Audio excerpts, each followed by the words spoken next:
lifting up Jesus and opening His Word from Australia, Denmark, Israel, Japan, New Zealand, Northern Ireland, Republic of Ireland, Singapore, South Africa, United Kingdom, Thailand, the Philippines, United States, and throughout the world.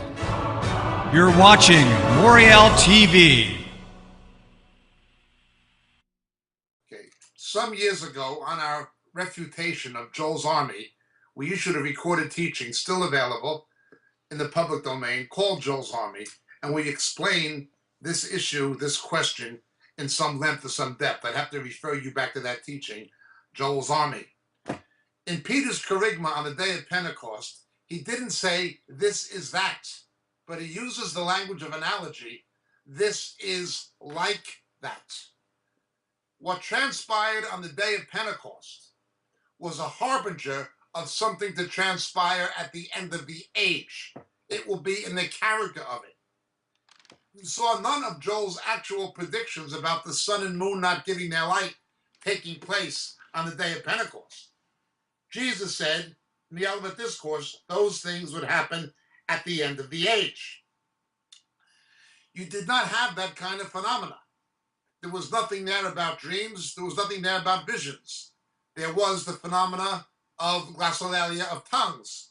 But it was, this is like that. What happened on the day of Pentecost is a partial fulfillment of Joel's prophecy from Joel chapter 2. It is not the ultimate or final one. None of those things happened on the day of Pentecost, and Jesus told us they will happen at the end of the age. Moreover, in his kerygma, in his sermon on the day of Pentecost, the first evangelistic sermon ever preached in the church, Peter did not say, this fulfills that. He said, this is like that. The ultimate fulfillment of Joel's vision comes in the book of Revelation, chapter 9, when those locusts are released. Now, we have the absurdity of the Kansas City false prophets promoted by the late John Wimber and the false teacher and false prophet Mike Bickle from IHOP.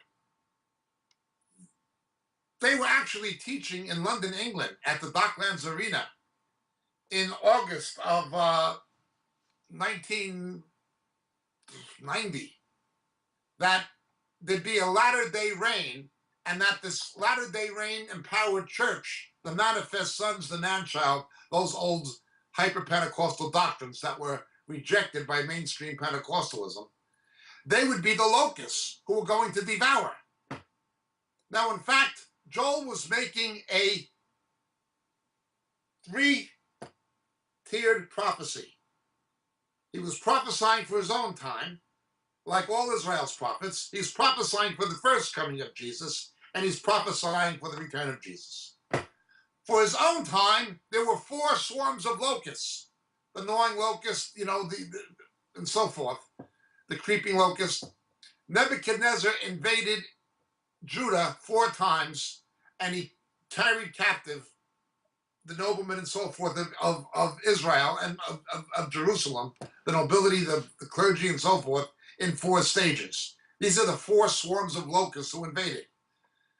So Joel was speaking for his own time about the armies of Babylon, about the Babylonians, who are a figure of Babylon the Great, the demon cohorts of Antichrist. Now we see these demon cohorts of hell released again in Revelation 9. They are prefigured by what happened in Joel's day by the Babylonians. But they're coming in demonic power in the book of Revelation, chapter 9. We read about them. Then out of the smoke came locusts upon the earth, and power was given to them, as the scorpions of the earth have power. Well, what Mike Bickle and Paul King, the alcoholic homosexual, and Bob Jones, the late womanizer, and so forth, what these immoral men were teaching, and these proven false prophets were teaching, was that was the triumphant church. they are actually identifying the people in churches like IHOP who believe this garbage with the demon cohorts of hell, of Satan, of Antichrist. They're identifying themselves with the Babylonians. That is how ridiculous IHOP is, and what a false teacher, patently absurd, Mike Bickle is.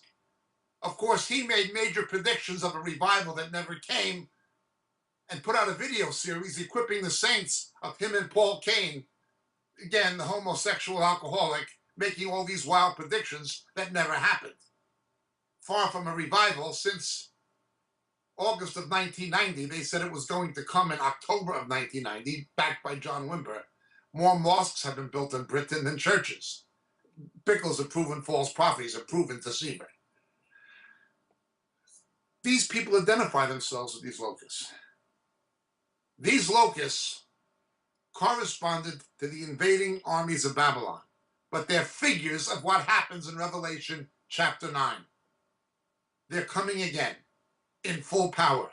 Whatever happened in the days of Joel, or the days that Joel predicted of the Babylonian invasion, is a figure, a foreshadow of what is going to happen at the end of the age. Now, additionally, Peter, there was an outpouring of God's Spirit on the Jews at the beginning of the age of the church, a Pentecost event. We know from Zechariah chapter 12 that when Jesus comes back, there's going to be another outpouring of God's Spirit on the Jews. Zechariah 12:10, I will pour out on the house of David and the inhabitants of Jerusalem the spirit of grace and supplication. They will look upon me who they have pierced. This corresponds in figure to former and latter rains, outpourings of God's Spirit. We explain this on other teachings. There was an outpouring of God's Spirit on Israel and the Jews in Jerusalem at the beginning of the age of the church. And after the age of the church is over, with the return of Christ, there'll be an outpouring again. The first is a figure of the second. In the second one is when the sun and moon will not give their light, and this astral phenomena will occur. Christ will indeed return, the church will be removed, and God will return his redemptive purposes, or his salvific purposes, back to Israel and the Jews. I refer you back to the teaching, Joel's Army. But thank you so much for your question. God bless.